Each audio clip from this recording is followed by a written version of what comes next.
बात शुरू करें। पृथ्वी को घुमा ले आज वापस। परिक्रमण, परिभ्रमण तो हो गया, आज पढ़ेंगे परिक्रमण गति। ठीक है, परिभाषा लिख ली थी ना?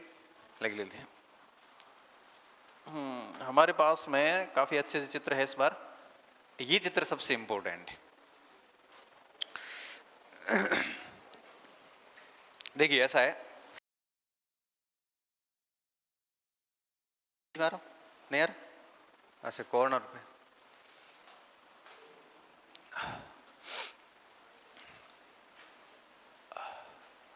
देखिए, ये सूर्य के चारों ओर जो पथ है इसका, ये कक्ष कहलाता है। क्या कहलाता है? कक्ष कहलाता है। इस कक्ष पे पृथ्वी ये पूरा चक्कर निकालती है और इसको कितने दिन लगते हैं? 365 दिन। 65 दिन लगते हैं टोटल। ये एक नया तीर और दिख रहा है ना, इसका मतलब कौन सी गति है? ये घूर्णन गति की बात कर रहा है कि ये ऐसे घूमती हुई ऐसे घूमती है। समझ रहे हो बात को? अब देखिए, यहां से पृथ्वी गति करेगी और जैसे मान लो ये भाग पृथ्वी, ये देखो चारों एंगल दिखाए हैं इन्होंने। जैसे ये भाग पृथ्वी के सामने आएगा तो यहां पे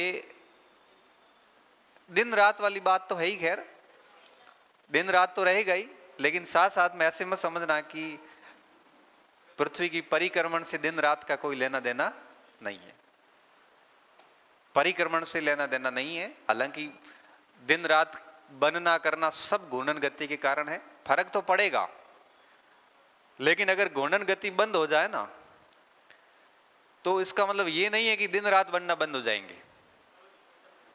भाई घूर्णन गति तो आज दिन तक परिक्रमण हो ही रही थी ना, अपन का ध्यान पड़ी तो भली परिक्रमण बंद कर देना, जब तक घूर्णन बंद नहीं होगा तब तक दिन रात बनना बंद नहीं होंगे।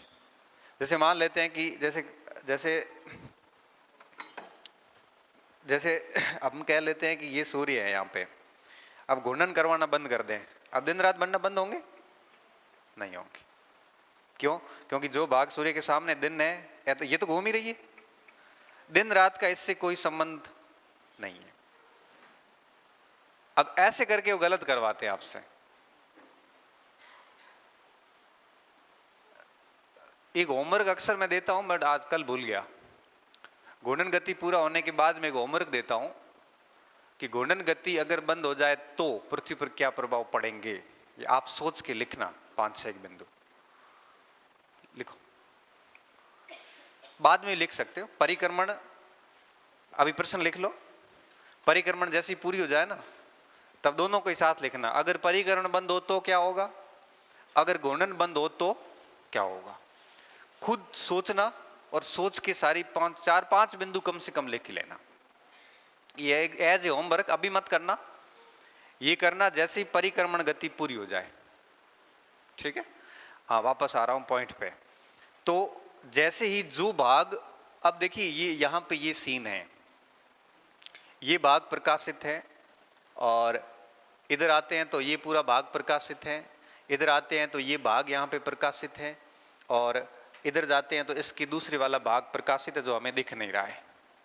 ठीक है, अब हम क्या करेंगे, अब हम यहाँ पे प्रैक्टिकली समझेंगे। एक चित्र हमारे पास और भी है, ये भाग। ठीक है, सबसे इंपॉर्टेंट बात जो ध्यान रखने योग्य ये कि पृथ्वी यहाँ पे 23.5 डिग्री मुड़ी हुई है, झुकी हुई है। ठीक है, ये 23.5 डिग्री इसका क्या है, झुकाव। इस वजह से सारा कुछ गड़बड़ हो रहा है। अगर झुकाव नहीं होता ना तो ये सारी स्थितियां नहीं होती। झुकाव है, इसलिए क्या हो रहा है क्या नहीं हो रहा है। अब आप इसको ऐसे समझिए कि पूरे साल में पृथ्वी 4 स्टॉप लेती है। कितने? 4 स्टॉप लेती है। अब 12 महीने होते हैं, 12 महीने में एक चक्कर पूरा करती है, तो प्रत्येक स्टॉप कितने महीने का होगा? 3 माह का। 3 माह का और 4 स्टॉप लेती है। ठीक है, ये हम हमारे हिसाब से समझ रहे हैं, ऐसा कोई स्टॉप नहीं, परीक्षा में नहीं आता कि पृथ्वी कितने स्टॉप लेती है। लेकिन 3-3 महीने में जलवायविक दशाएं पृथ्वी की बदलती है, इसलिए हम क्या कर रहे हैं, पृथ्वी को 3-3 महीनों में बांट रहे हैं। पहला महीना आएगा आपके जनवरी, फरवरी, मार्च, 22 दिसंबर से 22 मार्च तक। दूसरे 3 महीने आएंगे मार्च 22 से 22 जून, अप्रैल, मई और जून। फिर तीसरा 3 महीने आएंगे 22 जून से, 22 इसलिए ले रहा हूं हालांकि डेट 1-2 दिन इधर उधर है, वो अपन बाद में देखेंगे।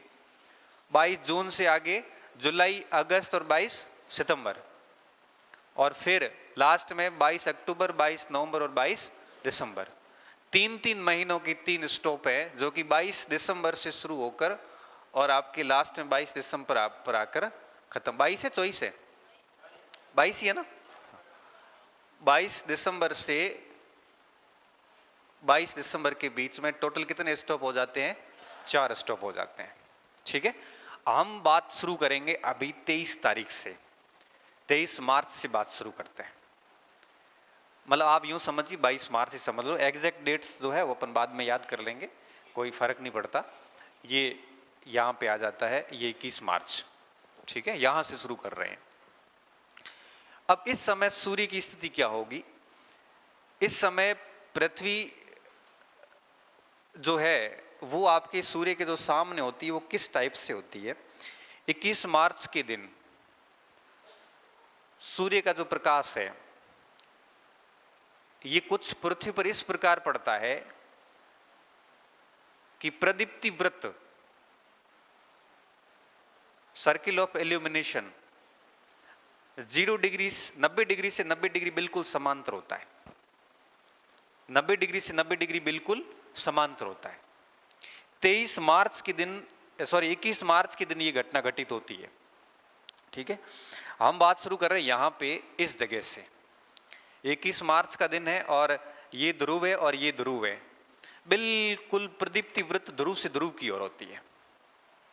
यहां से बात शुरू होगी और जब यहां से बात शुरू करेंगे फिर हम देखेंगे कि 3 महीने बाद पृथ्वी पर क्या प्रभाव पड़ेंगे, फिर हम देखेंगे कि उसके 3 महीने बाद क्या प्रभाव पड़ते हैं, उसके 3 महीने बाद क्या प्रभाव पड़ते हैं। ये 4 समझ में आते ही हमारी परिक्रमण गति पूरी हो जाएगी।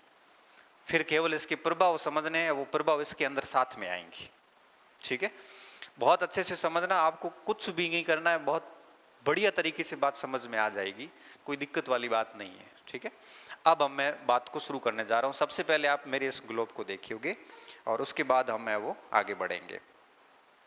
आप ऐसे समझना कि अगर मैं यहां से लाइट डालता हूं, एक सामान्य लाइट डालता हूं, और अगर लाइट का जो प्रकाश है वो बिल्कुल ध्रुव से ध्रुव तक ऐसे फैला हुआ हो, इसका मतलब है कि पूरे ग्लोब पर समान रूप से प्रकाश पड़ा है।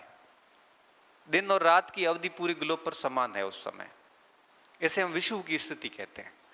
आप इसमें से एक पॉइंट देखना, बहुत मजेदार चीज आपको नजर आएगी। यहां पे देखना, ये है उत्तरी ध्रुव,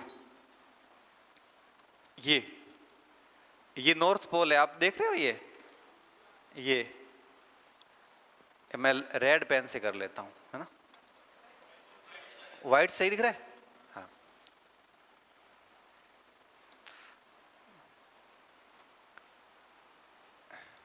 ठीक है। अब देखिए आप, ये ध्रुव है हमारा, और इसमें खास बात क्या नजर आ रही है कि यहां अंधेरा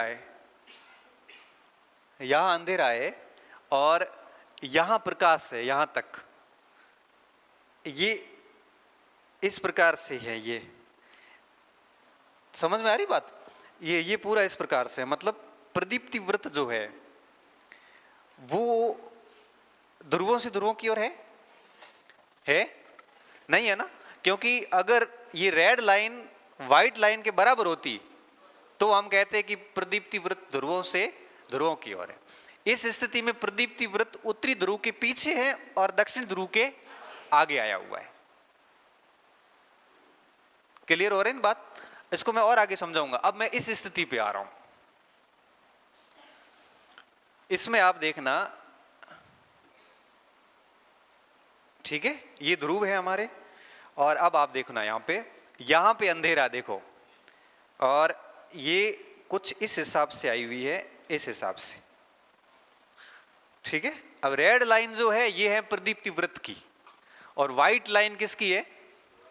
ध्रुवों की। अब उस स्थिति में देखो आप, प्रदीप्ति वृत्त आगे आया हुआ है उत्तरी ध्रुव पे, और दक्षिणी ध्रुव पे क्या क्या गया हुआ है? पीछे। इसमें क्या है? उत्तरी ध्रुव पे पीछे गया हुआ और दक्षिणी ध्रुव पे आगे आया हुआ है, ठीक है। ऐसा क्यों गया ये भी मैं आपको थोड़ी देर में इसमें प्रैक्टिकल करके बताऊंगा। तीसरा, इस स्थिति में बिल्कुल ध्रुवों पे समान है, और इसमें भी वो समान है। ये 2 दिन ऐसे होते हैं जब प्रदीप्ति वृत्त ध्रुव से ध्रुव की ओर होता है। जब प्रदीप्ति वृत्त ध्रुव से ध्रुव की ओर होगा तो प्रकाश बिल्कुल पूरे क्षेत्र पर समान रूप से पड़ेगा। समान रूप से का मतलब ये होता है कि जितने घंटे रात होगी उतने घंटे वहां पे दिन की स्थिति होगी। इसलिए हम कहते हैं कि केवल एक इस स्थिति में और एक इस स्थिति में ही दिन और रात समान होते हैं, जब प्रदीप्ति वृत्त ध्रुवों से ध्रुवों की ओर गुजरता है। इसे कहते हैं हम विषुव की स्थिति, इंग्लिश में कहते हैं इक्विनॉक्स। ये रहा इक्विनॉक्स, इंग्लिश में क्या कहते हैं? इक्विनॉक्स। ये विषुव की स्थिति केवल 2 दिन ही बनेगी, साल भर में 2 दिन ही बनती है। एक बनेगी इस मार्च में, एक बनेगी सितंबर में, और पूरे साल ये स्थिति कहां पे रहती है? भूमध्य रेखा। इसलिए भूमध्य रेखा को हम क्या कहते हैं? विषुवत रेखा। अब तीसरा पॉइंट आगे समझना। अब मुझे एक बात बताइए कि अब मैं एक एक्सपेरिमेंट करके आपके सामने दिखा रहा हूं, आप मुझे बताना। देखो ये मैं डेट लिख लेता हूं, ये है 22 जून की डेट, 21-22 जून,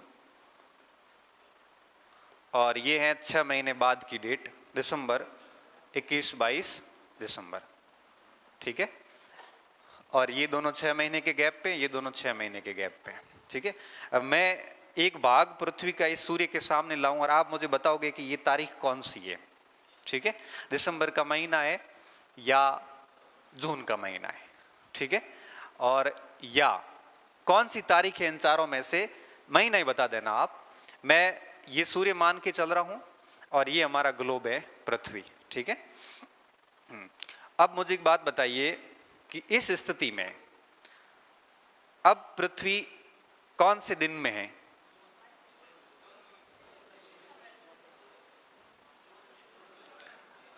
अब मुझे एक बात बताना, इस स्थिति में प्रदीप्ति वृत्त थोड़ा पीछे आएगा कि और यहां तक आएगा? पीछे आएगा। प्रदीप्ति वृत्त पीछे आया तो इधर प्रदीप्ति वृत्त थोड़ा आगे चला जाएगा। अच्छा एक मिनट, पीछे आया तो यहां प्रकाश ज्यादा पड़ा, ज्यादा प्रकाश पड़ा मतलब उत्तरी गोलार्ध में गर्मी है। गर्मी कब होती है? कौन से महीने में? जून के महीने में। इसलिए दिन बड़े होते हैं। सवाल सीधा आता है कि उत्तरी गोलार्ध में गर्मियों में दिन बड़े क्यों होते हैं, तब आप कहोगे कि प्रदीप्ति वृत्त ध्रुवों से पीछे होता है। और यहां पे क्या होगा? आगे, मतलब अंधेरा रहेगा।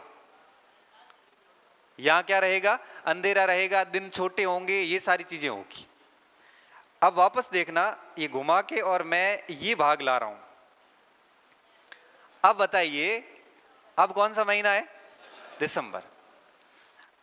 इस स्थिति में प्रदीप्ति वृत्त इधर चला जाएगा थोड़ा सा पीछे, और इधर आ जाएगा थोड़ा सा आगे।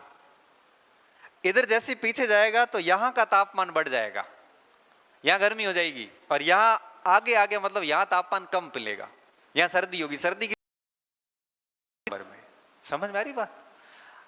ये 2 स्थितियां। तीसरी स्थिति, अब प्रदीप्ति वृत्त कहां है? ध्रुवों से। और ये कौन सा महीना है? मार्च और सितंबर दोनों। अगर पृथ्वी झुकी हुई नहीं होती 23.5 डिग्री तो साल भर विषुव की स्थिति रहती, दिन और रात की अवधि में परिवर्तन नहीं आते। तो ये सारी माया है ना, ये पृथ्वी के 23.5 डिग्री झुकाव की है। यहां तक बात समझ में आ गई? अब थोड़ा सा और उसको समझना। अब आप इसको ऐसे समझना कि यहां से मैं रवाना कर रहा हूं इसको इस स्थान से। देखो एक चीज और समझना कि ये जब स्थान आता है ऐसे, तभी आपके ये ध्रुव टू ध्रुव होगा। इस स्थिति में या इस स्थिति में नहीं होगा।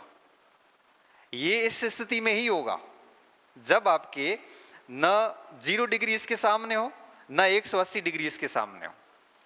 इसके सामने ये बीच की रेखा जब आएगी ना, तभी ये होगा, अदरवाइज ये नहीं हो पाएगा। अब आप आगे देखिए, जैसे ही घूम के और 3 महीने बाद क्या स्थिति हो गई है, ठीक है, उसके बाद घूम के और फिर ये 3 महीने बाद ये स्थिति आएगी। सेम स्थिति आ रही है, कौन सी? मार्च वाली सेम स्थिति। घूम के और फिर वापस ये स्थिति आई, समझ रहे हो? वापस घूम के और ये स्थिति आई। 90 डिग्री टू प्रदीप्ति वृत्त, 90 डिग्री टू 90 डिग्री, फिर से देखना वापस घूम के और ये 3 महीने बाद फिर स्थिति आ गई। कैसे आ गई? प्रदीप्ति वृत्त 90 नहीं है, यहां आके वापस क्या होगा? 90 टू 90 डिग्री आएगा। फिर यहां पे आएगा तब प्रदीप्ति वापस 90 टू 90 नहीं है, और जैसे यहां पे आएगी घूम के फिर क्या होगा? 90 टू 90। समझ रहे हो बात को? तो आपको क्या ध्यान रखना है कि जब प्रदीप्ति वृत्त 90 टू 90 होगा तब दिन और रात की अवधि समान होगी या विषुव की स्थिति होगी। और ये सिर्फ 2 दिन ही होती है, मार्च में और सितंबर में, 6 महीने के अंतराल में। इसे हम कहते हैं बसंत विषुव, बसंत की ऋतु शुरू होती है। इसे कहते हैं शरद ऋतु, इसलिए कहते हैं शरद विषुव और बसंत विषुव। ये डेट आती परीक्षा में कि शरद विषुव किस तारीख को कहते हैं, बसंत विषुव किसको कहते हैं। अब मैं इसको थोड़ा सा और एक्सप्लेन करता हूं। तो 3 महीने के हमने 4 स्टॉपेज लिए हैं। पहला स्टॉप ये मार्च में, फिर आएगा आपके कौन सा महीना? जून आएगा। तो इसको अपन ऐसे नहीं करेंगे, इसको ऐसे करके चलेंगे, ठीक है? जून, अब ठीक है ना, क्योंकि गर्मियां यहां लानी है। जून, फिर वापस यही स्थिति आएगी, कोई फर्क नहीं पड़ेगा। अब क्या आया? दिसंबर। अब क्या आया? मार्च। अब क्या आया? जून। गर्मी है, उत्तरी गोलार्ध में तापमान बढ़ गया है। यहां वापस सितंबर, और बिल्कुल प्रदीप्ति वृत्त 90 डिग्री टू 90 डिग्री। फिर घूम के और ये, और यहां तापमान ज्यादा पड़ रहा है, यहां तापमान ज्यादा पड़ रहा है। ये कौन सा महीना? दिसंबर। और घूम के और वापस यहां पे मार्च। अब मैं आपको चारों दिनों के बारे में बताना चाहूंगा। सबसे पहले मैं शुरू कर रहा हूं मार्च से। इस समय क्या क्या होगा? सबसे पहला बिंदु, इस समय पृथ्वी जो है वो आपके यूं कहिए कि ये विषुव की स्थिति आएगी, सबसे पहला पॉइंट। दूसरा पॉइंट, इस दिन पृथ्वी का जो आपके ध्रुव ये भूमध्य रेखा है, ये पार करके और उत्तरी गोलार्ध सूर्य के सामने आएगा। कौन सा गोलार्ध? उत्तरी गोलार्ध सूर्य के सामने आएगा। ये उत्तरी गोलार्ध सूर्य के सामने आ गया ना, ये पूरा भाग सूर्य के सामने 23 तारीख को आ जाता है। मतलब सूर्य की अवस्थिति 0 डिग्री से ऊपर आना शुरू हो जाएगी, और सूर्य उत्तरी गोलार्ध में आते गर्मियां शुरू। सूर्य जैसे ही उत्तरी गोलार्ध में आएगा उसी दिन गर्मी शुरू हो जाएगी। तीसरा, उसी दिन 90 डिग्री उत्तरी अक्षांश या उत्तरी ध्रुव पर सूर्य उदय होना शुरू होगा, जो कि 3 महीने बाद मध्य रात्रि आई, दोपहर आएगी, और वापस 3 महीने बाद अंधेरा हो जाएगा, सूर्यास्त हो जाएगा। कुछ बात समझ में आ रही है? तो उत्तरायण कब होगा? 21 मार्च को। सूर्य का उत्तरी गोलार्ध में प्रवेश करना क्या कहलाता है? उत्तरायण। अब देखिए, जस्ट 3 महीने बाद पृथ्वी घूम के यहां आई है। अब आप ऐसे समझिए कि सीधी रेखा कर्क रेखा पे है। सूर्य की सीधी किरणें किस रेखा पे? सूर्य गिर जाए मोड़ जाए तो सूर्य की सीधी रेखा कहां है? कर्क रेखा पे। कर्क संक्रांति कहते हैं हम। क्या कहते हैं? कर्क संक्रांति। दूसरा, पूरे उत्तरी गोलार्ध का तापमान सबसे ज्यादा होगा। 21 जून को सबसे बड़ा दिन होगा। क्यों? क्योंकि सबसे ज्यादा सूर्य ताप उसी दिन पड़ता है। इसके अलावा दिन बड़ा हो गया तो रात अपने आप ही छोटी हो गई। इसी दिन दोपहर होगी कहां पे? उत्तरी ध्रुव पे। क्या होगी? दोपहर। इसी समय अर्धरात्रि होगी दक्षिण ध्रुव पे। ये दोनों बिल्कुल उल्टा चलेंगे, बिल्कुल उल्टा। इधर दिन बड़ा था ना, उसी दिन सबसे दिन छोटा कहां था? दक्षिणी गोलार्ध में सबसे छोटा दिन था। अब लाते हैं ये 3 महीने बाद ठीक है, अब इसको उठा के कौन घूमे वहां पे। अब 3 महीने बाद वापस क्या स्थिति आएगी? अब वापस वही स्थिति आएगी जब सूर्य पृथ्वी इस साइड थी और अब इधर आ गई 6 महीने बाद, मार्च से 6 महीने बाद। अब वापस स्थितियां उस दूसरी वाली स्थितियां उल्टी हो जाएगी। इधर बसंत विषु था तो इधर कौन सा विषु? उत्तरायण। तो इधर कौन सा शुरू होगा? अब सूर्य कहां पे घुसेगा? दक्षिणी गोलार्ध में। ग्रीष्म ऋतु कहां शुरू होगी? शीत ऋतु कहां शुरू होगी? कहां? और इसे हम कहते हैं, यहां पे ऐसे समझिए कि यह उत्तरी गोलार्ध के अंदर ठंड होना शुरू हो जाएगी और दक्षिणी गोलार्ध के अंदर गर्मी पड़ना शुरू हो जाएगी। समझ में आ रही बात? नहीं आ रही? आ जाएगी। फिर है यहां पे, अब सूर्य दक्षिणी गोलार्ध में घुस चुका है। अच्छा एक मिनट वापस। सूर्य अस्त कहां पे होगा? उत्तरी ध्रुव पे सूर्य अस्त हो जाएगा और दक्षिण ध्रुव पे क्या होगा? सूर्य उदय हो जाएगा। ठीक है, अब वापस आते इधर। अब पांच एक 10 बार करी पहिया लिया को न्याल करो कौन 10 बार करना पड़ेगा। एक बार करने से अगर समझ में आ जाए तो मैं न्याल हो जाऊं मुझे आपकी बुद्धि पे कोई डाउट नहीं है, पूरा विश्वास है पूरा विश्वास है। हाँ, अब क्या होगा? ये दिसंबर का महीना आ गया। दिसंबर के महीने में अब सीधी रेखा मकर पर पड़ेगी। इसे कहते हैं मकर संक्रांति। किस तारीख को? 14 जनवरी नहीं, किस तारीख को? 22 दिसंबर को। 14 जनवरी चंद्रमा के हिसाब से है, ये अपन सौर मास पढ़ रहे हैं। मकर संक्रांति भूगोल के स्टूडेंट की कब आती है? एकलो तलिया लाडू बढ़ावे, एकलो छत में जाए उड़ावे पतंग घराड़ के। आज थारे की है? मारे आज संक्रांत है के आज 14 तारीख 22 तारीख को बेचारे की छुट्टी तो होती नहीं है, लेकिन उसको मन ही मन पता है कि तेरी हमारी संक्रांति अलग है। गांव वाले तो सब 14 तारीख को मनाते हैं, लेकिन भूगोल वाले कब मनाते हैं? 22 दिसंबर को। अच्छा, अब यहां पे दोपहर कहां पे होगी? दक्षिण ध्रुव पे। और अर्धरात्रि कहां पे होगी? उत्तरी ध्रुव पे। समझ में आ रही कुछ बात? और इस प्रकार से वापस घूम के और आ जाएगा यहां पे मैटर। 3-3 महीने का स्टॉप है। ठीक है, इस 3-3 महीने के स्टॉप में सब कुछ आपको सिर्फ एक पॉइंट याद रखना है, एक मार्च की स्थितियां और एक सितंबर की स्थिति, सॉरी जून की स्थिति। फिर इनके उल्टे करने, और कुछ करना नहीं है। ठीक है, अब मैं क्या करूंगा, मैं आपको पूछूंगा और आप बताओ कि मैं ऐसे घुमाऊंगा नहीं। अब सबसे पहले हम बात करेंगे अंग्रेजी में लिखी उठा रहे हैं मजो गुड़ हम कहीं आओ कौन ठीक है, हमारे फायदो है कि अंग्रेजी में तो की है कि अपना समस्या वाली बात कहीं है कौन कोई समस्या नहीं, आराम भले पढ़ो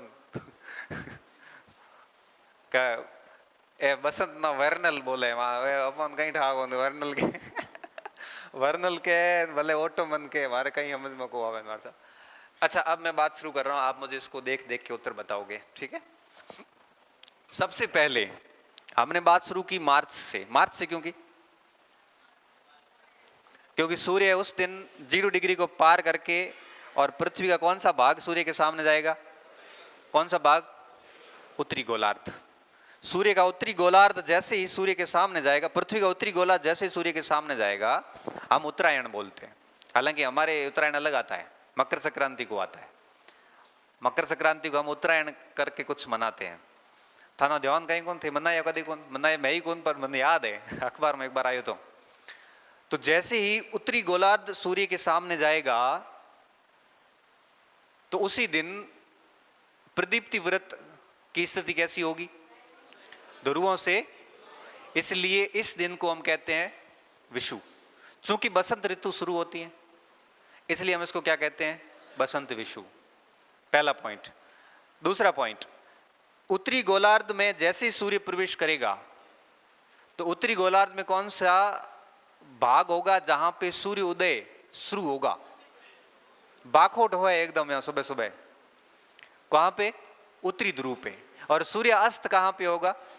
दक्षिण ध्रुव पे। समझ में आ रही बात? तो ये दो चीजें मेन होती यहां पे। फिर सूर्य घूम के और दूसरे स्टेप पे आ गया।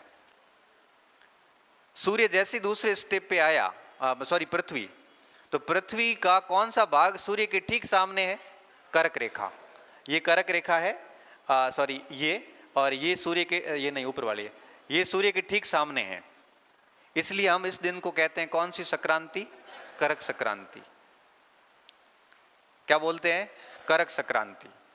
और इस दिन उत्तरी गोलार्ध का तापमान सबसे अधिक होता है, दिन सबसे बड़ा होता है उत्तरी गोलार्ध की। और इसी दिन सबसे छोटी रात कहां होती है?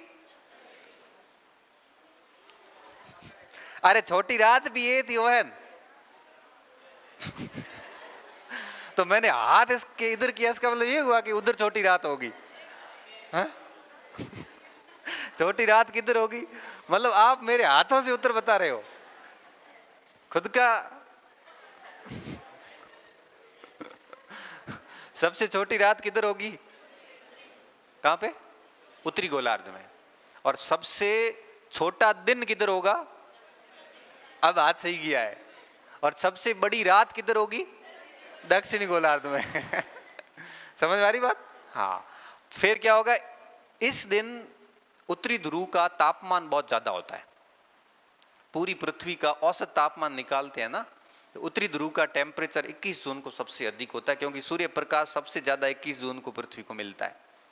इसलिए इसको ग्रीष्म अयनांत बोलते हैं। ग्रीष्म अयनांत, ठीक है। समर सोलिस्टिक बोलते हैं इसको। क्या बोलते हैं? समर सोलिस्टिक या ग्रीष्म अयनांत। अयनांत इसलिए कहते हैं कि इन अक्षांशों पर सबसे अधिक गर्मी इस दिन होती है। सबसे बड़ा दिन, छोटा वगैरह, ठीक है। अब पृथ्वी 3 महीने घूम के और वापस आई इस साइड। अच्छा एक मिनट वापस लाते हैं, थोड़ा यहां पे वापस लाते हैं। इस स्थिति में प्रदीप्ति व्रत उत्तरी गोलार्ध में उत्तरी ध्रुव से आगे होगा कि पीछे?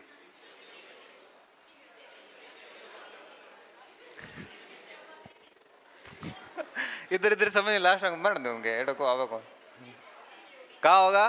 पीछे। आगे आएगा तो यहां तो अंधेरा छाएगा, और यहां अपन सूर्य उदय करवा रहे हैं ना। सूर्य उदय कहां करवा रहे हैं? यहां पे सूर्य उदय हो रहा है। अगर सूर्य उदय हो रहा है इसका मतलब यहां तक तापमान पहुंच चुका है।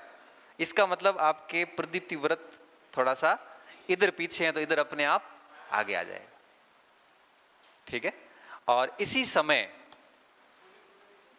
है उत्तरी ध्रुव में दोपहर होगी। कहां पे? उत्तरी ध्रुव में नहीं, उत्तरी गोलार्ध में। गोलार्ध में ना, उत्तरी ध्रुव मारसा। उत्तरी ध्रुव में दिन उदय यहां पे हो गया। 3 महीने बाद 12 बजे जैसी आएगी। सबसे ज्यादा धूप उत्तरी ध्रुव पर किस दिन पड़ती है? 21 जून को। धूप में इतना दम नहीं होता कि बर्फ को पिघला ले, बस सूर्य दिख जाता है। ये सूर्य ताप में पड़ेंगे कि वहां पे धूप होने के बावजूद भी बर्फ क्यों नहीं पिघलती है? उस धूप में भी इतनी ताकत नहीं होती। क्यों नहीं होगी? ये इंसुलेशन वाला टॉपिक में मैं समझाऊंगा आपको। वहां एल्बिडो बहुत हाई होता है। वो एल्बिडो अम्लिडो वो मजो की पिछली बार है और है। आगे देखिए क्या हुआ। 3 महीने बाद पृथ्वी घूम के यहां आ गई। ये कौन सा महीना है? सितंबर। मार्च के ठीक 6 महीने बाद सेम स्थितियां वापस आएगी, ठीक है। सूर्य पुनः 0 डिग्री के ऊपर आ जाएगा, न कर्क पे न मकर पे। किसके ऊपर? और सूर्य जैसे 0 डिग्री पे आएगा तो वापस विषुव की स्थिति आएगी। विषुवत व्रत कह सकते हो आप इसको, उसको शरद विषु कहेंगे हम। इसके साथ साथ में अब सूर्य उत्तरायण को छोड़ के दक्षिणायन में घुसेगा, और इसी समय उत्तरी ध्रुव पे वापस अंधेरा शुरू हो जाएगा और दक्षिणी ध्रुव पे सूर्योदय शुरू हो जाएगा, ठीक है। फिर वापस आगे बढ़ेगा और दिसंबर की स्थिति आएगी। इधर कर्क रेखा के ऊपर पड़ा तो उधर किसके ऊपर पड़ेगा? मकर रेखा के ऊपर। कौन सी संक्रांति? मकर संक्रांति। और मकर संक्रांति होगी और सबसे बड़ा दिन होगा कहाँ पे? दक्षिणी गोलार्ध में। और सबसे छोटा दिन कहाँ होगा? सबसे बड़ा दिन जिस दिन दक्षिणी में होगा तो उसी दिन सबसे छोटा दिन कहाँ होगा? उत्तरी गोलार्ध में। वे दोनों उल्टे ही चलेंगे, बस रटने की जरूरत ही नहीं है। एक पॉइंट याद रखना, बाकी सब अपने आप जुड़ जाएंगे एक दूसरे से। और इसके अलावा चूंकि उस समय पूरी पृथ्वी पर सबसे अधिक ठंड होती है। क्यों? क्योंकि पृथ्वी को उस दिन सबसे कम टेम्परेचर मिलता है, इसलिए उसको आपके शीत अयनांत बोलते हैं। क्या कहते हैं? शीत अयनांत बोलते हैं। और हम उसको विंटर सोलिस्टिक्स कह सकते हैं। वो शीत अयनांत, ये आपके ग्रीष्म अयनांत, ग्रीष्म अयनांत, और इसको हम क्या कहेंगे? शीत अयनांत। देखो ये दोनों के दोनों उत्तरी ध्रुव के आधार पर तय किए गए हैं, क्योंकि दक्षिण ध्रुव में तो ये भी ग्रीष्म अयनांत ही है, लेकिन तय करने वाले हम है ना। दक्षिणी गोलार्ध में है कोई नहीं, तो हम हमारे हिसाब से करेंगे। ठीक है, ये है बसंत विषु, ये है करक संक्रांति, ये कौन सी होगी? मकर संक्रांति। ये उत्तरायण, ये कौन सा हो जाएगा? दक्षिणायन। ठीक है, ये शरद विषु हो जाएगा, दक्षिणायन हो जाएगा, उल्टा कर लेंगे, कोई दिक्कत नहीं। ठीक है, ये है इसका कुल मैटर, इतना ही है इसमें। एक बार इसको 2 मिनट आराम से देख के खुद की मन मस्तिष्क में एक बार अगर आंखें बंद करके सोच लोगे तो ज्यादा ठीक रहेगा। आंखें बंद इसलिए कि गुड्डी बैठा हो कि हो जाए आंखें बंद मगर आपको है ना सोचने के लिए हमेशा अपनी चक्षु बंद करने पड़ते हैं। आदमी सोचता है ना वैसे सोचता है, लेकिन आसपास कोई देख रहा है तो आदमी सोच रहा होगा आंखें बंद करके कि देख तो सही था कौन क्या देख रहा, हमारे क्या फर्क पड़ता है? मैं ऐसे सोच रहा हूँ, आपको बुरा लग रहा है? लागे तो भले लागे, हमारे की फर्क पड़े? थारे बुरा लागने हमारा नौकरी जाओ लागे कौन? तो मेरे को तो सोच सकता हूँ, मैं सोच सकता हूँ। तो एक बार उसको अच्छे से सोचिए आप।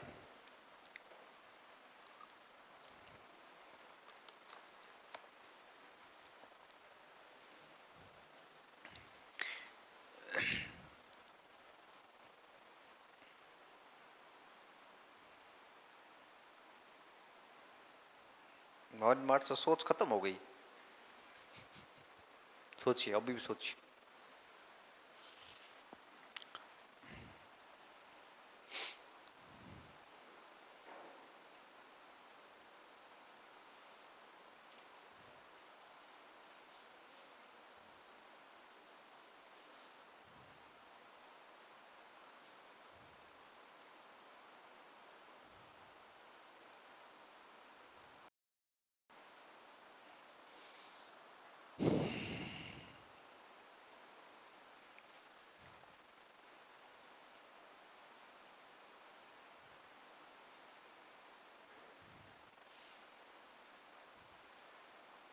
डिस्कस मत करो खुद दूसरों से।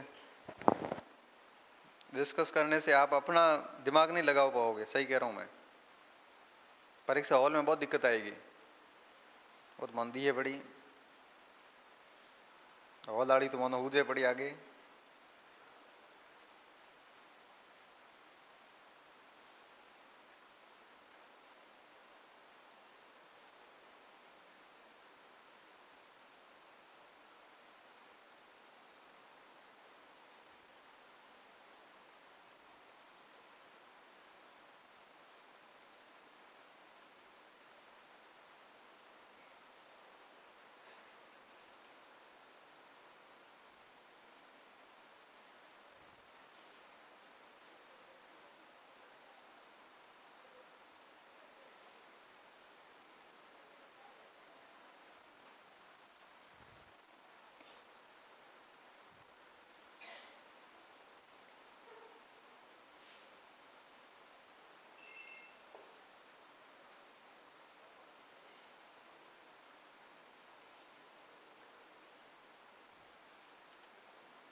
अब आप काम करो, एक चित्र बना हुई है। क्या करना है मैं आपको बताता हूँ। बीच में सूर्य बनाना, ठीक है, और रास्ता गोल मत बनाना, इस टाइप से, और 4 पृथ्वी बना देना। फिर क्या करना है, फिर ये जो रेखा है ना, ये रेखा इस प्रकार से बनाना कि एक के ऊपर लिख लेना प्रदीप्ति वृत्त। ये कौन सी, हाँ ये, एक मिनट, आ गई है लेकिन गलत लिखा लेन, हाँ ठीक है। फिर लिख लेना ये प्रदीप्ति वृत्त वाली रेखा, और ये रेखा कौन सी है, अक्ष, अक्ष ही है, आमने सामने अक्ष ही निकलती। ऐसे सेट करना ताकि आपको पता रहे कि यहाँ पे क्या हो रहा है और यहाँ पे क्या हो रहा है, ठीक है। यहाँ पे अक्ष पीछे है और प्रदीप्ति वृत्त आगे है, मतलब यहाँ अंधेरा है और यहाँ पूरा का पूरा प्रकाश है, उस हिसाब से सेट करो। मानचित्र चित्र बना दो, फिर मैं आपको चारों की विशेषताएं लिखवाता हूँ। और डेट लिख लेना, मार्च, ये सभी की।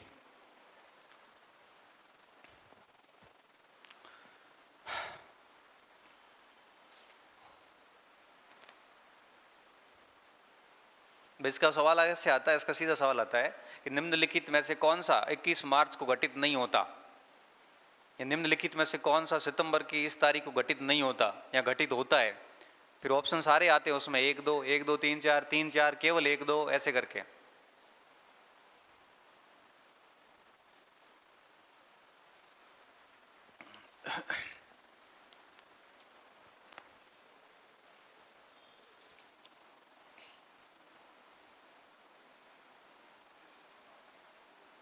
अब देखो ये कितना बढ़िया सवाल आया है आपके सेकंड ग्रेड में कि अगर पृथ्वी का अक्ष झुका हुआ नहीं होता तो सूर्य की किरणें कहां पड़ती, लंबवत। अभी मैंने बताया आपको, मैंने कहा था कि अगर पृथ्वी ऐसे झुकी हुई नहीं होती ना तो किरणें सीधी 0 डिग्री पे पड़ती। अब ये सवाल पूछा है 2 नंबर का सवाल पूरा।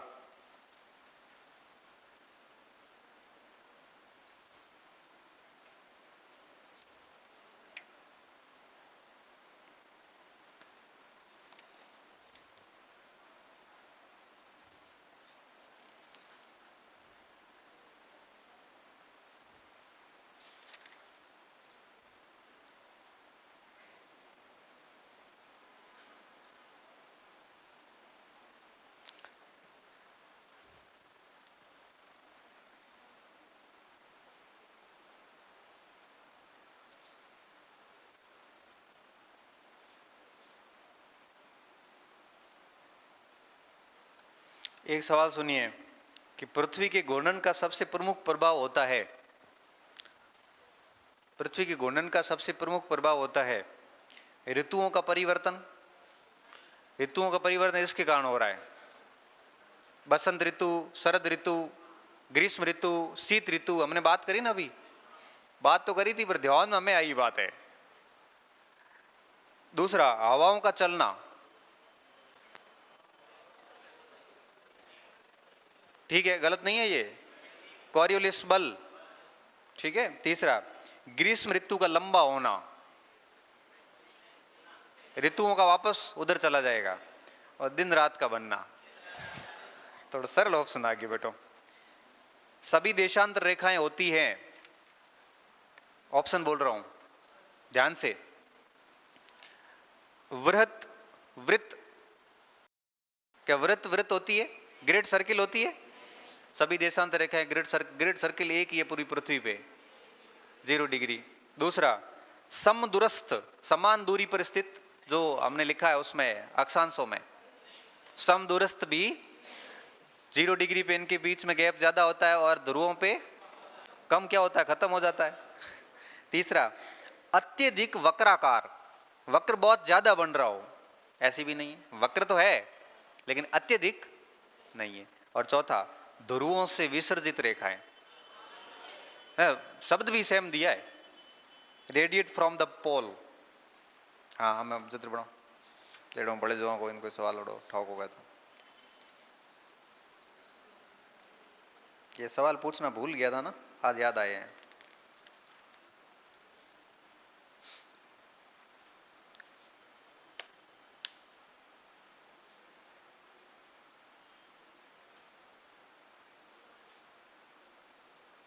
एक और बहुत इंपॉर्टेंट सवाल, और ये सवाल थोड़ा सा अपने को लिखना पड़ेगा।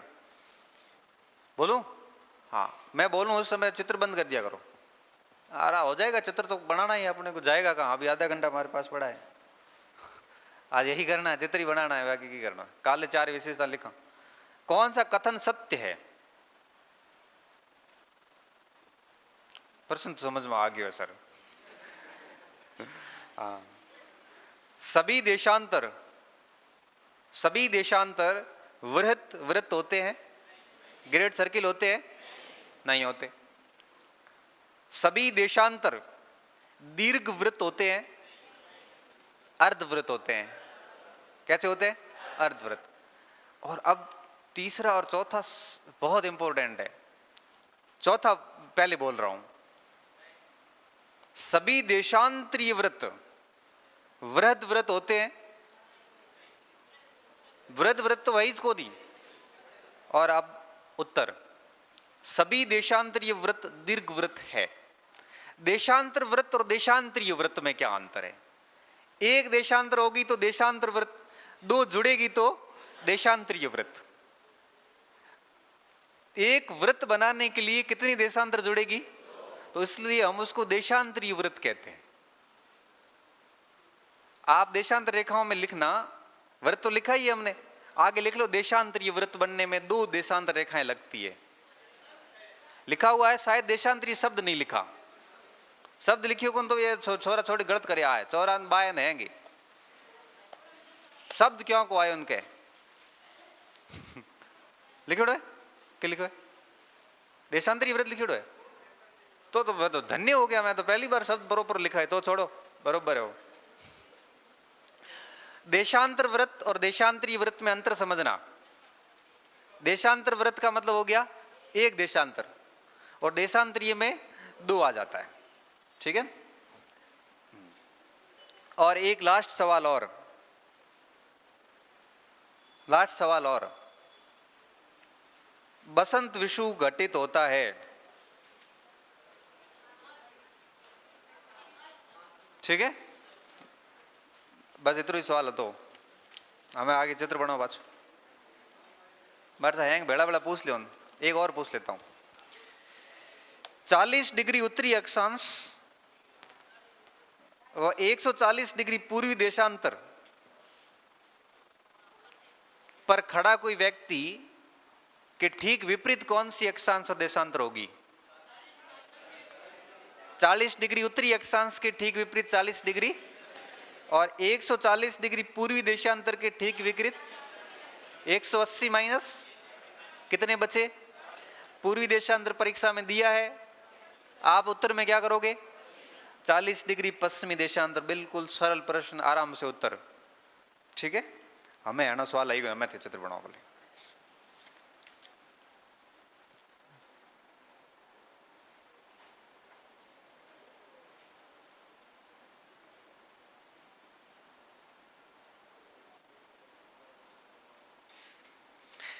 एक सवाल और पूछता हूं। Which of the following is not an effect of the rotation of earth? निम्नलिखित में से कौन सा पृथ्वी की घूर्णन गति का प्रभाव नहीं है? ठीक है, अंग्रेजी का सवाल है। कौन सा प्रभाव घूर्णन गति का नहीं है? अब नहीं है में देखिए, पहला formation of day and night, दिन और रात का बनना है। दूसरा, change in the direction of wind, हवाओं की दिशाओं में परिवर्तन, किस बल के कारण? कोरियोलिस बल के कारण। Occurrence of sunrise and sunset, सूर्य अस्त और सूर्योदय होना। मैंने कहा ना, भूल जाओ या नया विकल्प आए तो सोचना, अगर दिन प्रतिदिन हो रहा है तो किसके कारण हो रहा है? घूर्णन के कारण।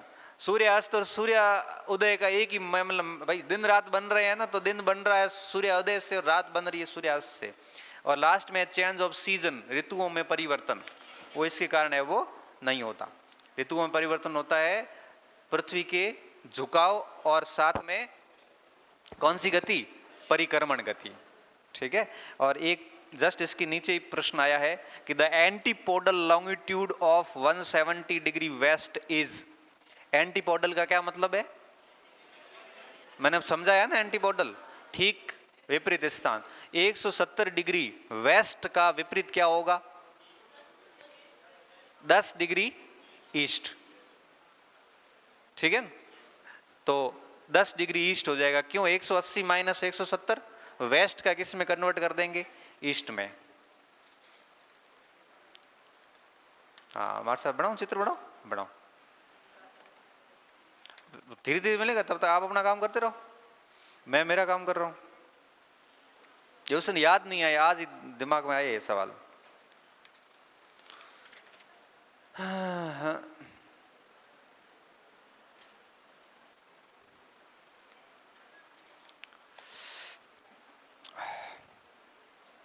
पृथ्वी की परिक्रमण का आया है एक सवाल।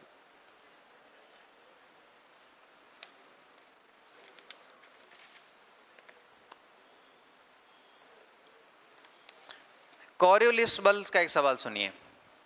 कॉरियोलिस बल विषुवत रेखा पर होता है। कॉरियोलिस बल विषुवत रेखा पर होता है। ऑप्शन 0, मध्यम, सर्वाधिक, इनमें से कोई नहीं। ठीक है, सही है, विषुवत रेखा पे। ठीक है, कोई दिक्कत वाली बात नहीं है। सबसे ज्यादा कहां होगा? ध्रुवों पे। चलो होशियार हो गया हूं। खतरनाक तो हुआ भैया, खतरो ज्यादा नहीं है तो कैसा મને પૂરી પઢણ દો એક વાર, પછી મેં કર હા એમ એ પછી ભुगत હા, પછી લારી पढ़ने वाला कोई है कौन? यदि पृथ्वी का घूर्णन बंद हो जाए, ले होमवर्क में सवाल आ गया, यदि पृथ्वी का घूर्णन बंद हो जाए तो क्या प्रभावित होगा? दिन रात का बनना प्रभावित होगा? होगा ही। ऋतुओं का बनना प्रभावित होगा? नहीं। ऐसी ऑप्शन तो बाहर निकाल दो। पृथ्वी का अपकेंद्रीय बल प्रभावित होगा? ना, कौन बोलियो? होगा। तो डी भी होगा, ए भी होगा। दूसरा, दिन और रात की अवधि में परिवर्तन।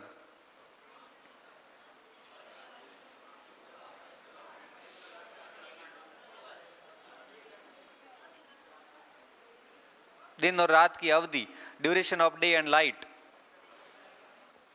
हाँ, पृथ्वी की घूर्णन गति बंद हो जाए एकदम।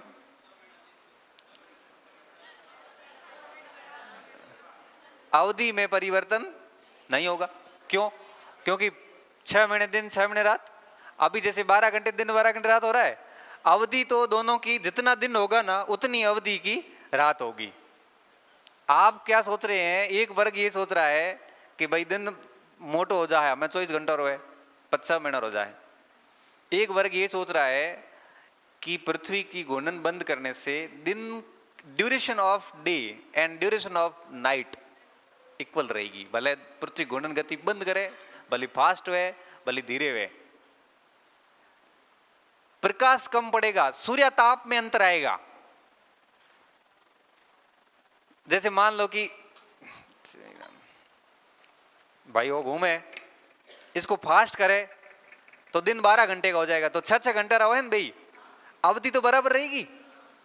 थोड़ा और फास्ट करे तो 4 घंटे का दिन होगा, तो अवधि तो 2-2 घंटे की रहेगी ना। कहीं जो कर हाँ, और अगर इसको रोक दें तो भी अवधि तो बराबर रहेगी ना। भाई फास्ट होने से अवधि बराबर रह रही है, तो रुकने से अवधि बराबर क्यों नहीं रहेगी? ठीक है ना। मान लो कि थोड़ी सी गति धीमी हो जाए तो दिन हो जाएगा 40 घंटे का। 40 घंटे और दिन हो गयो तो 20-20 घंटे, ड्यूरेशन बराबर रहेगा। 60 घंटे का दिन होगा, 30-30 घंटे, दिन और रात की अवधि कैसी रहेगी? बराबर। वैसे भी इसमें ऑप्शन ऐसे ही दिया इसने, ए और डी मान लिया, लारी हैंग अपने आप गलत हो गया है। डी है ना पढ़ो, A and D, D B है, बी ऑप्शन देखो क्या है। थारे गलत है, हमारे को पड़े ऑप्शन पर ए और डी ऑप्शन पड़े है ना, और धारे वो टाइप गलत क्यों भाई, हमारे गलत टाइप क्यों रो। मैं आरपीएससी का सीधा प्रिंट लेके आया हूँ। हाँ, मैं हिंदी इंग्लिश दोनों में लेके आया हूँ। ये सब फैसिलिटी अवेलेबल है आरपीएससी की वेबसाइट पे। ठीक है, तो उसने गलत लिखा होगा तो आप चेंज कर देना, कोई इश्यू नहीं। और एक लास्ट प्रश्न और, यदि ग्रीनविच पर समय 6 बजे है प्रातः, तो किस देशांतर पर 11 बजे होंगे? देखो ये उल्टो प्रश्न कर लियो बेटे। हो 6 और 11 अपना स्टेप फेल कर दिया हो कि अपन ये उल्टा चलेगा। कितने घंटे का फर्क आया, कितने देशांतर होंगे? एक भाई 4 घंटे है ना, 5 घंटे का फर्क है। 1 घंटे में 15 देशांतर, 5 घंटे में कितना देशांतर?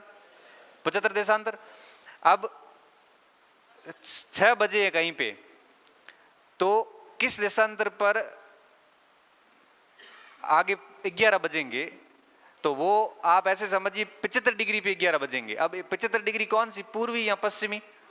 आगे ले जाना समय तो पूर्वी हो जाएगा, सीधा उत्तर निकल गया। सर मधु तो को बहन थोड़ा सा उल्टा है सवाल, बाकी है कुछ नहीं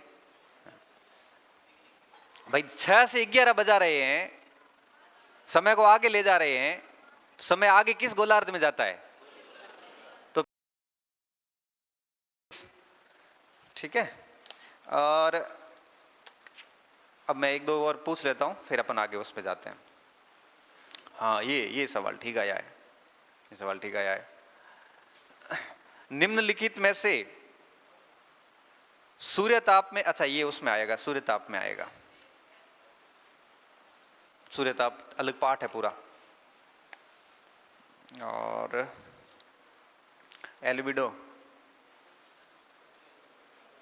ग्रीनविच के 75 डिग्री पूर्वी देशांतर का विपरीत बिंदु कौन सा होगा? ये तो 75 में से वो 180 में से घटा के और पश्चिमी कर दो, इसमें और कुछ है नहीं। यस, ये सबसे इंपॉर्टेंट सवाल है और आज का लास्ट सवाल। निम्नलिखित में से कौन सा कथन सही नहीं है? ठीक है, समझ में आया सवाल? तो पहला ऑप्शन, कॉरियोलिस बल पृथ्वी के घूर्णन का परिणाम है। सही है? सही है, लेकिन सवाल की पूछो है, सही नहीं है। 3 सही है। दूसरा, कॉरियोलिस बल विषुवत रेखा पर न्यूनतम होता है, ये भी सही है। हाँ। तीसरा, ये 2 ऑप्शन क्या है उसमें से आ गए, पवनों के पाठ में से, लेकिन फिर भी हम बोलेंगे। फेरल के नियम के अनुसार, फेरल का नियम वायुदाब पेटियों में आता है। पवनें उत्तरी गोलार्ध में अपने गमन मार्ग से बाईं ओर, बाईं मतलब लेफ्ट, लेफ्ट लेफ्ट और बाईं, अच्छा एक ही लिखा है कि बाईं ओर विक्षेपित होती है। फेरल नियम मतलब थे तो बता रहा कोरियोलिस रो नियम, फेरल रो नियम था थोड़ी था है, ईंट बड़े औकार दे लेकिन ठीक है, फेरल ने भी यही कहा था, लेकिन थोड़ा सा फर्क था, वो अपन फेरल में समझेंगे। और पवनों का वेव ब्यूफोर्ड स्केल से मापते हैं, ये भी मैं कहा 2 पॉइंट उधर से आ गए, नहीं तो आप उसको उत्तर को निपटा देते, दिक्कत नहीं आती इसमें। अच्छा पीछे और भी है, ठीक है। अब आप आओ यहाँ पे, चित्र बनाया, बना दिया? हाँ। अब लिखी सबसे पहले 21 मार्च। अब एक और पॉइंट बता दूं आपको, पिछले 30 सालों में, पिछले 30 वर्षों में 18 बार इक्विनॉक्स की स्थिति आई है 22 मार्च को, और 12 बार स्थिति आई है 21 मार्च को। मतलब ये दिन फिक्स नहीं है, 21 और 22 में कुछ भी हो सकता है। कभी कभार 21 आती है तो कभी कभार 22 होती, 20 और 24 नहीं होती। परीक्षा में कभी भी ऐसा सवाल नहीं आता 21 मार्च 22 मार्च, परीक्षा में सवाल आता 21 या 22 मार्च। तो ये लोड लेने की आवश्यकता बिल्कुल है कौन, ये डेट फिक्स नहीं है। 4.25 घंटे के प्रभाव के कारण ये एक दिन कभी कभार आगे रहती, कभी कभार एक दिन पीछे रहती है। तो आपको 21 और 22 में जो ऑप्शन आया ना, वो भी मेरे हिसाब से कुछ यूं ही था। अभी हमने एक प्रश्न पूछा था ना विषु वाला, विषु का एक प्रश्न किया था, उसमें भी कुछ इस टाइप से ही था। हाँ, बसंत विषु घटित होता है 20 से 22 मार्च के बीच में। देखो रेयर केसेस में 20 तक भी गया है, मैक्सिमम केसेस में 21 और 22 में रहता है। इसलिए आपको ऐसे नहीं सोचना है कि 22 मार्च मतलब 21 मार्च मतलब 21 मार्च रात और 12 बजे बचे हुए को, ऐसा कुछ है नहीं। ठीक है, अब आप लिखोगे 21 मार्च और 21 मार्च को क्या क्या घटनाएं होगी वो पॉइंट हम लिखने वाले हैं। ठीक है, पहली घटना विषुव की लिख ले। सबसे पहले विषुव का लिख लेते हैं। सबसे पहले लिखिए कि इस दिन सूर्य की सीधी किरणें या लंबवत किरणें, सीधी जगह लंबवत लिखना, क्योंकि भूगोल की भाषा में लंबवत बोलते हैं हम, हॉरिजॉन्टल एकदम। लंबवत किरणें लंबवत किरणें 0 डिग्री पर होती है, 0 डिग्री पर होती है। इस कारण प्रदीप्ति व्रत अक्ष के समांतर होता है, अक्ष के समांतर होता है, अर्थात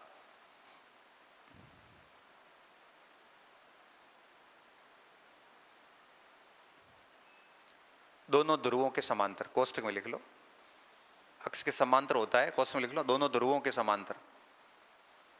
प्रदीप्ति व्रत दोनों ध्रुवों के समानांतर होता है, समांतर होता है,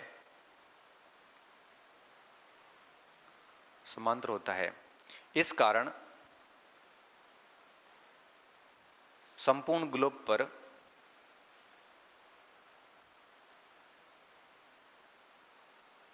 दिन व रात की अवधि समान होती है। संपूर्ण ग्लोब पर दिन व रात की अवधि समान होती है, दिन व रात की अवधि समान होती है। इस कारण इस दिन को विषुव कहा जाता है। इस कारण इस दिन को विषुव कहा जाता है। कोष्ट में लिख लो इक्विनॉक्स, विषुव कहा जाता है। कोष्ट में लिख लेना इक्विनॉक्स। कई बार वो विषुव लिखता ही नहीं है, सीधा इक्विनॉक्स ही दे देता है। विषुव कहा जाता है चूंकि इस दिन बसंत ऋतु का आरंभ होता है। विषुव कहा जाता है चूंकि इस दिन बसंत ऋतु का आरंभ होता है, इसलिए इसको बसंत विषुव कहा जाता है। बसंत विषुव कहा जाता है, बसंत विषुव कहा जाता है। हाँ, वो आगे आएगा, पहला पॉइंट हो जाएगा पूरा। बसंत विषुव कहा जाता है। तो देखिए इस पूरे पॉइंट में 3 चीजें होगी। प्रदीप्ति व्रत बिल्कुल ध्रुव टू ध्रुव होगा। दूसरा पॉइंट, दिन और रात की अवधि समान होगी। और तीसरा पॉइंट, बसंत विषुव की स्थिति। ये तीनों पॉइंट अंडरलाइन कर लेना, बहुत महत्वपूर्ण है। वो परीक्षक घुमा के पूछता है कि निम्नलिखित में से कौन से दिन और रात की अवधि समान होती है, इस टाइप से। अब लिखना दूसरा पॉइंट, 21 मार्च को क्या होगा, दूसरा बिंदु। अभी तक हम 21 मार्च पे ही हैं, 22 दिसंबर पे, जून पे नहीं आए हैं अभी तक। दूसरा बिंदु लिखना कि इस दिन के बाद पृथ्वी का उत्तरी गोलार्ध सूर्य के सामने आएगा। पृथ्वी का उत्तरी गोलार्ध सूर्य के सामने आएगा। पृथ्वी का उत्तरी गोलार्ध सूर्य के सामने आएगा। देखो इसने भी 21-22 मार्च लिखा है। देखो इस दिन जो है वो पृथ्वी का उत्तरी गोलार्ध सूर्य के सामने आएगा, अर्थात उत्तरायण की स्थिति आरंभ होगी। उत्तरायण की स्थिति आरंभ होगी।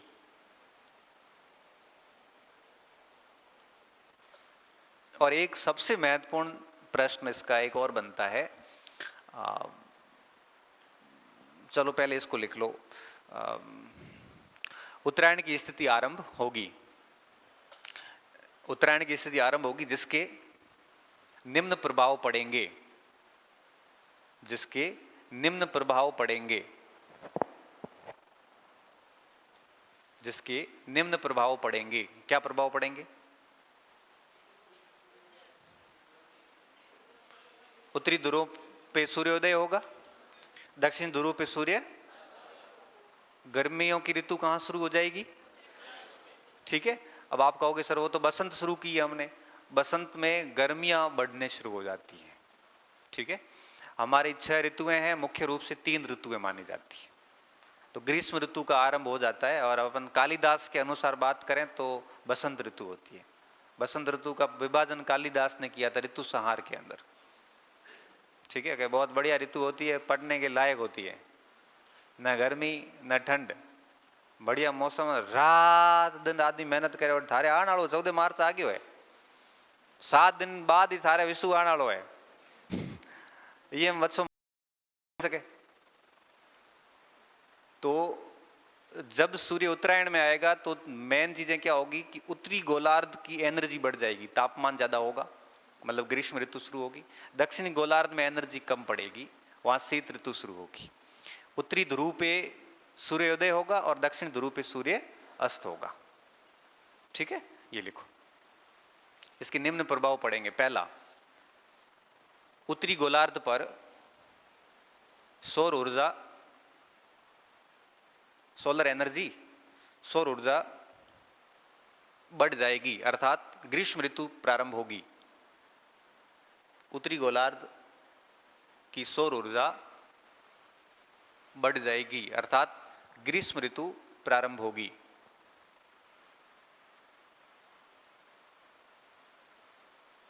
प्रारंभ होगी।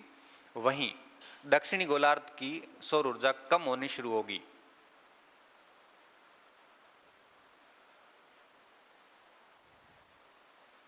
अर्थात शीत ऋतु का आरंभ होगा, अर्थात शीत ऋतु का आरंभ होगा। शीत ऋतु का आरंभ होगा। और ध्रुव का लिख लो कि उत्तरी ध्रुव पे क्या होगा और दक्षिण ध्रुव पे क्या होगा। उत्तरी ध्रुव पे सूर्योदय होगा और दक्षिण ध्रुव पे सूर्य अस्त शुरू होगा।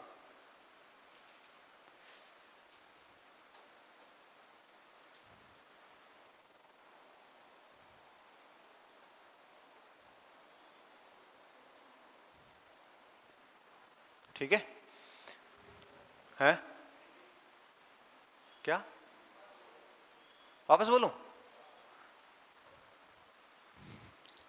उत्तरी ध्रुव मात दिन उग है और दक्षिण ध्रुव मात है आथो है। लिखाओ तो हिंदी में बोलना पड़े। ठीक है। एक सबसे महत्वपूर्ण बात है, सबसे महत्वपूर्ण इसको ये कई और भी उससे भी ज्यादा कोई महत्वपूर्ण है। देखो भूगोल में सब महत्वपूर्ण है, और ऐसे कैसे हर शास्त्र महत्वपूर्ण थी। एक सवाल ऐसे आता है भाषा चेंज करके कि निम्नलिखित में से कौन से दिन उत्तरी गोलार्ध और दक्षिणी गोलार्ध में सूर्य ताप अथवा सौर ऊर्जा का वितरण इक्वल होता है? मार्च और सितंबर, यही 21 मार्च और वही 6 सितंबर। क्योंकि बिल्कुल 0 डिग्री के ऊपर होता है ना, तो बराबर तापमान मिलता है, उसको बराबर मिलता है। इस स्थिति में क्या होगा, जितना इसको मिलेगा उतना इसको मिलेगा। इस दिन के बाद में तापांतर बढ़ना शुरू हो जाएगा। ठीक है, क्योंकि फिर आपके घूम के और ये भाग आगे आना शुरू हो जाएगा। सिर्फ 2 ही ऐसे दिन होते हैं जब आपके नदन एंड सदर्न दोनों हेमिस्फीयर में इंसुलेशन इक्वली डिस्ट्रीब्यूट होता है। 2 ही ऐसे दिन होते हैं जब उत्तरी गोलार्ध और दक्षिणी गोलार्ध में सूर्य ताप की मात्रा बराबर विभाजित होती है। लिखे लिखना जरूरत कहीं थाना आपने था, हमारा विश्वास है हमें। लिखो लिखो। इस दिन सूर्य ताप का वितरण दोनों गोलार्धों में समान होता है। दोनों गोलार्धों में समान होता है। दोनों गोलार्धों में समान होता है। 21 मार्च, इसका सवाल कैसे बनेगा कि निम्नलिखित में से कौन सी फिनोमेनन परिघटना 21 मार्च को होती है या नहीं होती है। फिर ये सारे ऑप्शन होंगे, एक आधा ऑप्शन इधर उधर होगा। ठीक है, अब लिखिए दूसरे पॉइंट पे आओ। जून पे 21 अथवा 22 जून, 21 अथवा 22 जून।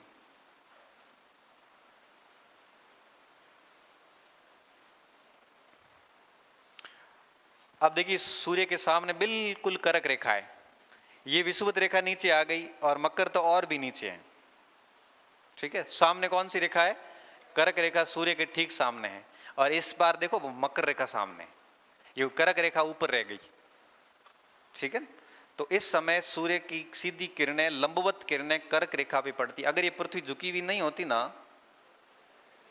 तो सीधी किस पे पड़ती और साल भर किस पे रहती?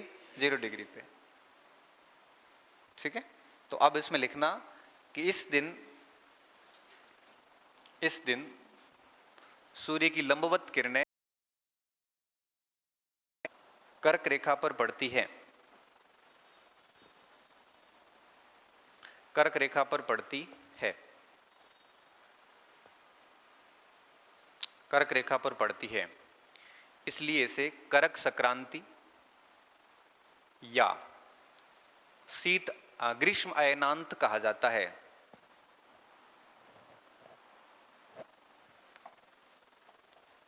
ग्रीष्म अयनांत कहा जाता है। ग्रीष्म अयनांत कहा जाता है। ठीक है, ग्रीष्म अयनांत कहा जाता है।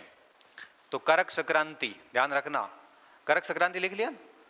कर्क संक्रांति अथवा ग्रीष्म अयनांत कहा जाता है। ये जून 21 को घटने वाली पहली घटना। दूसरी घटना, इस दिन उत्तरी गोलार्ध में सबसे बड़ा दिन व सबसे छोटी रात होती है। इस दिन उत्तरी गोलार्ध में सबसे बड़ा दिन व सबसे छोटी रात होती है। योगा दिवस। योगा दिवस इसीलिए मनाते हैं कि आदमी सुबह सुबह योगा करे, પછી પૂરું दिन थक से बावड़ो पूरा दिन हूतो रहे आराम में। दिन मोटो है ये वजह आराम में रेस्ट कर सके। क्योंकि साल भर तो करते नहीं, एक दिन योगा करेंगे तो क्या होगा? उठी जाए कौन चली जाए कौन, पूरा दिन आराम में हूतो रहे बोले कि आज योगा किया सुबह सुबह। 21 जून को उत्तरी गोलार्ध का सबसे बड़ा दिन और सबसे छोटी रात होती है। और इसी दिन दक्षिणी गोलार्ध में क्या होता है? लिखो, इसी दिन दक्षिणी गोलार्ध में इसका उल्टा होता है। आप ऐसे मत लिखना, आप तो वो लिखो प्रॉपर बात।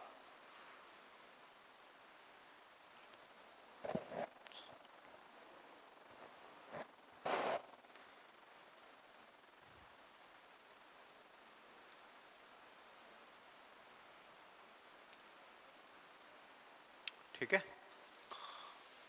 और तीसरा पॉइंट लिख लो इसमें, सबसे गर्म दिन भी होता है ये, है ना। एक मिनट, ये गर्म दिन ऐसे मत लिखना, इसको ऐसे लिखना कि इस दिन उत्तरी गोलार्ध का सामान्य तापमान सर्वाधिक होता है। सामान्य तापमान सर्वाधिक होता है।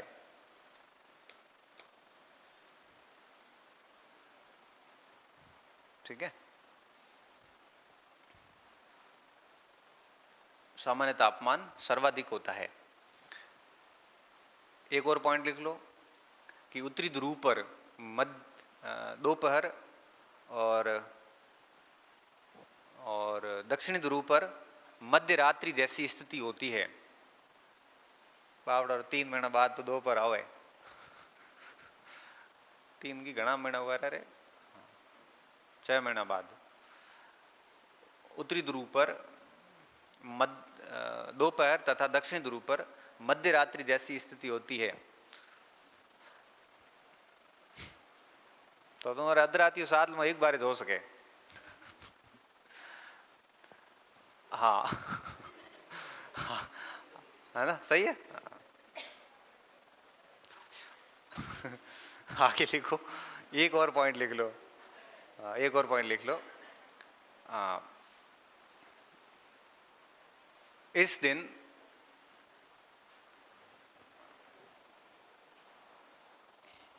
सूर्य ताप का वितरण विषम होता है, विषम होता है, अर्थात सूर्य ताप का वितरण विषम होता है, सीसम नहीं, विषम, विषम सम संख्या है वो विषम होता है। अर्थात अपने अब ठीक है, अर्थात उत्तरी गोलार्ध में सूर्य ताप की मात्रा अधिक और दक्षिणी गोलार्ध में सूर्य ताप की मात्रा कम होती है।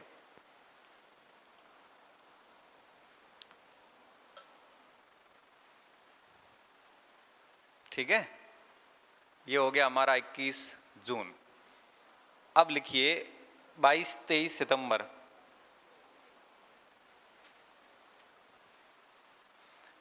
अच्छा, अगर एक ही डेट आ जाए ना तो आती नहीं है, वैसे आसपास आती नहीं है, फिर भी अगर आ जाए तो ये डेट आपको वैसे याद ही है, 21 जून, 21 मार्च, 23 सितंबर और 22 दिसंबर। ठीक है, वैसे सभी 21-22 ही है वैसे। तो अब लिखिए सितंबर, 22-23 सितंबर। ठीक है, 22-23 सितंबर। अब आप क्या करोगे, ये ठीक 6 महीने बाद की स्थिति है 21 मार्च के। ठीक सारी बातें उल्टे लिखनी है। घर जाके लिखोगे या मैं लिखवाऊं? मैं नहीं लिखवाऊंगा। ठीक है, आप घर जाके काम करोगे। मैं आपको आज इसलिए 5 मिनट पहले छोड़ रहा हूं। ठीक है, हाँ, ये एहसान है, मानो एहसान को। आज 5 मिनट पहले छोड़ा मार सा, ये वजह हम छोड़ रहे हो कि आप इसको और उसको इसको दिसंबर में, इन 2 दिनों को आप खुद सेम भाषा सेम लिखी हुई है। बस करना क्या, एक बार मैं बता देता हूं। बसंत विषु का, शरद विषु उत्तरायण का। ठीक है, बाकी एनर्जी सूर्य ताप बराबर रहेगा। ठीक है, और उत्तरी गोलार्ध में क्या होगा, दक्षिणी गोलार्ध में क्या होगा, जस्ट विपरीत दशाएं होगी। इसकी विपरीत इसमें होगी और इसकी विपरीत इसमें होगी। और सबसे महत्वपूर्ण बात, 6 महीने सूर्य रहता है उत्तरायण में और 6 महीने सूर्य रहता है पूर्वायण पश्चिमायण थे मत कर दिया, अपने हिसाब से नहीं करने हैं। पूर्वायण, पश्चिमायण, उत्तरायण, दक्षिणायण के अयन 4 होते हैं। अयन 4 नहीं, अयन 2 ही होते हैं। अयन का मतलब गोलार्ध कह सकते हो आप उस टाइप से। ठीक है, अब आप कल लेकर के आओगे, फिर ये हमारी गति लगभग कल पूरी हो जाएगी। फिर हम आएंगे पृथ्वी की उत्पत्ति कैसे हुई।